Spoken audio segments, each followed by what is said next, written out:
Well, howdy there, Internet people. It's Belle again. So today, we're going to talk about a European nuclear umbrella. But before we get started, today is Giving Day for California State University, Northridge. There will be a link to Project Rebound down below. It's a great program and does great work. As the United States declines in power, the vacuum in Europe is going to be filled. As Europeans become less comfortable relying on the U.S. they're probably pretty uncomfortable relying on the U.S. for much of anything right now. But one of the most pressing issues is going to be the matter of deterrence. Europe relied heavily on U.S. nuclear weapons for its deterrent. Now, European leaders are talking about developing their own nuclear umbrella and deterrent. Both France and the United Kingdom have nuclear arsenals.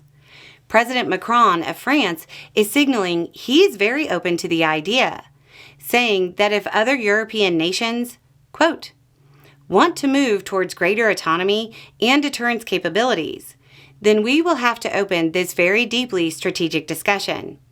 It has very sensitive and very confidential components, but I am available for this discussion to be opened. Historically, French nuclear doctrine has been about national interest, but it has long considered Europe in its doctrine. The UK probably has too, but is less forthcoming about it. Between the two countries, they have about 500 or 600 warheads, according to estimates. There's reporting that suggests France has offered to send nuclear-armed jets to Germany to act as a wider European deterrent against Putin. Right now, a lot of people who have been in favor of the U.S. surrendering its place on the world stage are probably happy. Europe is taking care of its own security. This is exactly what they wanted. There's just one question. Germany reportedly has a number of B-61 nuclear weapons there. Those are U.S. weapons.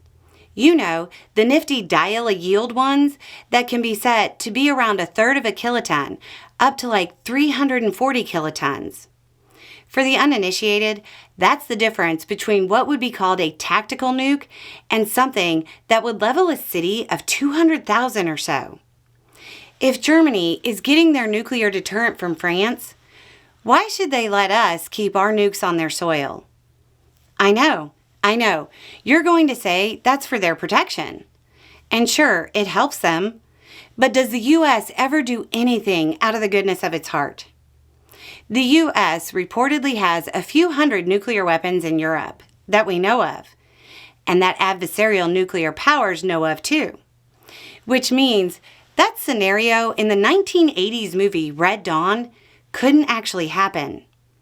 In the movie, Europe was sitting the war out, but there's no way for that to happen. U.S. nuclear power is in a few countries in Europe, so that means for a nuclear power to engage in a nuclear first strike on the U.S., they would also have to hit multiple European countries or risk counterattack from our weapons there.